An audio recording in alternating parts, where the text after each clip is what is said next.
Sir जैसे कि आपने बताया चेन जरूर होगी, और रही बात है जब शय देना, ऐसा तो है नहीं किसी को पता नहीं होगा, और लोग होंगे और भी, अभी हमको पता चल रहा है, ये कब से चला आ रहा है हमको नहीं पता है, ये तो एजेंसियों के ऊपर सवाल है अपनी देश की। देखिए मेरा सवाल ये है कि जब छात्र बरगला कर उस दिशा में जाए तो बात सही, लेकिन जब प्रोफेसर भी कहीं ना कहीं इसमें इन्वॉल्व हो तो क्या कहीं इसके पीछे बड़ी चेन मैनेजमेंट से भी जुड़ा हुआ कोई व्यक्ति हो सकता है, ये भी सवाल है। जरूर हो सकता है, जब तक का ऊपर का शय नहीं होगा तब बिल्कुल तक सवाल बहुत सारे हैं नीतीश, और जो सवाल बन रहे हैं उन पर शंका जाहिर तौर पर जाहिर की जा रही है, और इसीलिए एएमयू पर सवाल उठ रहे हैं। वापस मैं आपके पास लौटूंगी, प्रमोद भी हमारे साथ बने हुए हैं, लेकिन इस वक्त हम आपको ये बता दें कि आतंकियों ने पूछताछ में ये भी खुलासा किया है कि आतंकी संगठन के निशाने पर साधु संत और महात्मा है। ये खुलासा हुआ है अलीगढ़ में पकड़े गए आतंकियों के जरिए, जिन्होंने एटीएस को पूछताछ में ये बताया कि महंत यति नरसिंहानंद सहित हिंदूवादी नेताओं की हत्या की साजिश का जाल बुन रहे थे। उन्होंने अटैक के लिए रेकी तक कर डाली थी।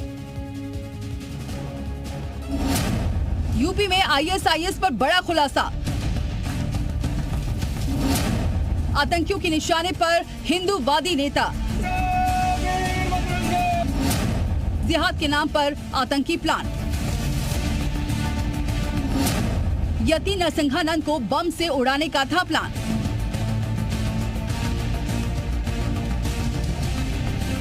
पिछले दिनों अलीगढ़ से पकड़े गए आईएसआईएस के संदिग्ध आतंकियों के निशाने पर गाजियाबाद के शिव शक्ति धाम मंदिर के महंत यति नरसिंहानंद सरस्वती थे। ये खुलासा पिछले दिनों अलीगढ़ से गिरफ्तार आईएसआईएस के आतंकियों अब्दुल्ला अरसलान, माज बिन तारिक और वजीरुद्दीन ने एटीएस की पूछताछ में किया है। ये तीनों एटीएस की रिमांड पर थे। सूत्रों के मुताबिक रिमांड के दौरान एटीएस तीनों को अलीगढ़ ले गई थी। तीनों के ठिकानों से एटीएस ने महत्वपूर्ण बरामदगी भी की है। यूपी एटीएस के द्वारा बड़ी महत्वपूर्ण गिरफ्तारियां की गई हैं। जो पुणे मॉड्यूल है आईएसआईएस से संबंधित, उसका भंडाफोड़ हुआ है। इस मॉड्यूल के निशाने पर डासना शिव शक्ति मंदिर के महंत यति नरसिंहानंद और कई हिंदूवादी नेता भी थे।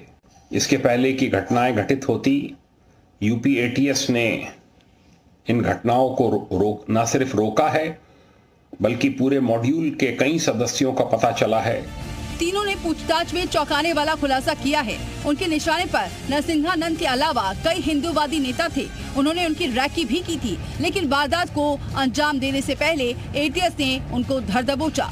चूँकि एक आरोपी का संबंध अलीगढ़ मुस्लिम यूनिवर्सिटी से निकला है, ऐसे में एएमयू के पूर्व छात्रों के ग्रुप एसएएमयू को लेकर जांच तेज कर दी गई है। बताया जा रहा है कि अब्दुल्ला अरसलान का आईएसआईएस से कनेक्शन है और वो बड़े आतंकी वारदात को अंजाम देने वाला था। इस खुलासे को लेकर हिंदू संगठनों ने चिंता जताई है। आईएसआई एजेंट अब्दुल्ला अरसलान के द्वारा जो इनपुट बयान दिया गया है दुर्भाग्यपूर्ण है।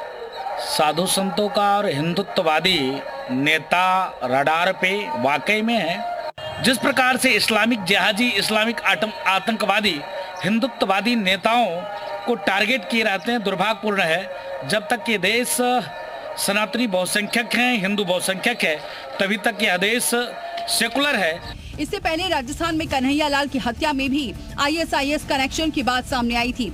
वहीं बीजेपी प्रवक्ता नुपुर शर्मा को भी जान से मारने की धमकी आतंकी संगठनों ने दी थी। अब ये मॉड्यूल यूपी में भी अपने पार पसार रहा है और इनके निशाने पर हिंदूवादी नेता हैं। ब्यूरो रिपोर्ट, जी मीडिया।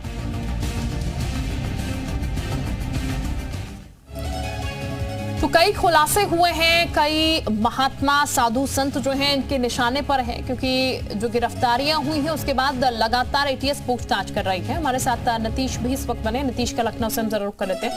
नीतीश, चूंकि हम ये चीज देख पा रहे हैं कि जो पूछताछ हो रही है उसमें कई अहम जानकारियां सामने आई हैं और देश में एक बड़ा कार्य होने जा रहा है जनवरी माह में, तो ऐसे में बहुत अलर्ट होने की भी जरूरत है। और ये वाकई में हैरानी की बात है कि पूरी प्लानिंग इन लोगों ने की थी, बस इंतजार था तो एक आदेश का। निश्चित तौर पर शिल्पा, जिस तरह से अभी राम मंदिर की प्राण प्रतिष्ठा होनी है और ऐसी स्थिति में साधु संतों का जमावड़ा एक खास जगह अगर अयोध्या का जिक्र कर ले तो वहां पर होने वाला है। इसके साथ ही पूरे देश में एक माहौल है, धार्मिक माहौल, और इस धार्मिक माहौल में खलल डालने का ये बड़ा प्रयास, पूरा मॉड्यूल सक्रिय, और उस सक्रियता पर कहीं ना कहीं एटीएस ने अपनी चौकसी के द्वारा पानी फेरा है। लेकिन आपको बताऊं, जैसा कि आप भी कह रही हैं कि सतर्क रहने की जरूरत है, तो सतर्क है, लेकिन सतर्कता और भी बढ़ाने की जरूरत है, क्योंकि जिस तरह से एएमयू का कनेक्शन और ये आतंकी कनेक्शन कहीं ना कहीं सामने आ रहा है, देश में ही देश के गद्दार बैठे हुए हैं, तो निश्चित तौर पे अगर साधु संतों को, हिंदूवादी नेताओं को निशाना बनाने की सूचनाएं सामने आ रही हैं, खुलासे सामने आ रहे हैं, तो चिंतनीय विषय है। जो लोग हैं इनसे बात भी कर लेते हैं। जिस तरह से साधु संतों को टारगेट करके ये अपनी घटना को अंजाम देने की फिराक में थे, पूरा मॉड्यूल सक्रिय कर दिया था। क्या कहना है, सावधान रहने की जरूरत है या फिर कोई और तंत्र इस्तेमाल करें?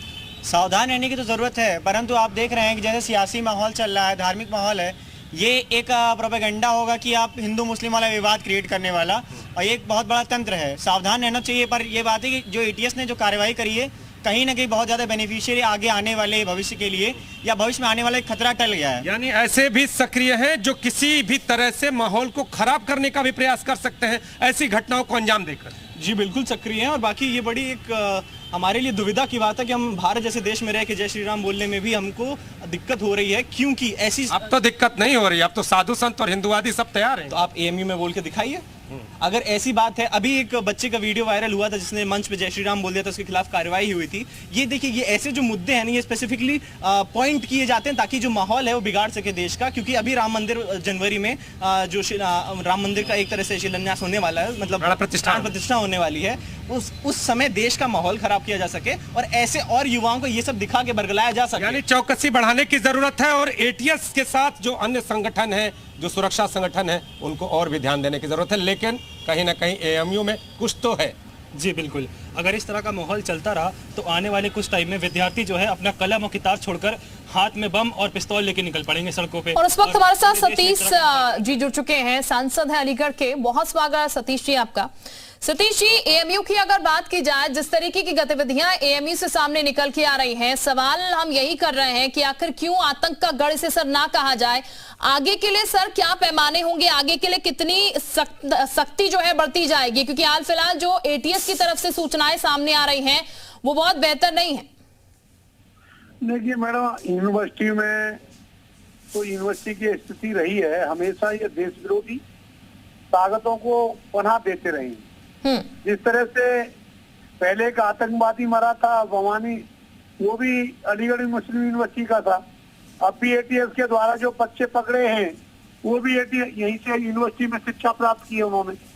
क्या है कि यहाँ पर सख्ताई से जब तक कानून का राज नहीं किया जाएगा अंदर यूनिवर्सिटी के अंदर, क्योंकि हमारी उत्तर प्रदेश पुलिस तो कुछ नहीं सकती, तो कुछ बाधाएं होती है जिसमें अलीगढ़ लोकल पुलिस यूनिवर्सिटी में अंदर नहीं जा सकती है, उसी का ये फायदा उठाते हैं और इनपे अंदर हथियार भी रहते हैं।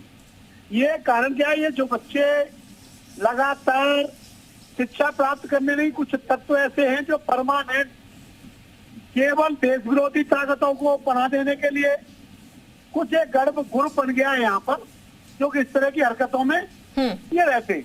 इन पर जब तक कठोर कार्रवाई नहीं होगी तब तक इस यूनिवर्सिटी को भी खराब करेंगे, क्योंकि शिक्षा क्षेत्र में हमारी अलीगढ़ मुस्लिम यूनिवर्सिटी का बहुत नाम है देश विदेश तक, उसको हम कतई खराब नहीं होने देंगे।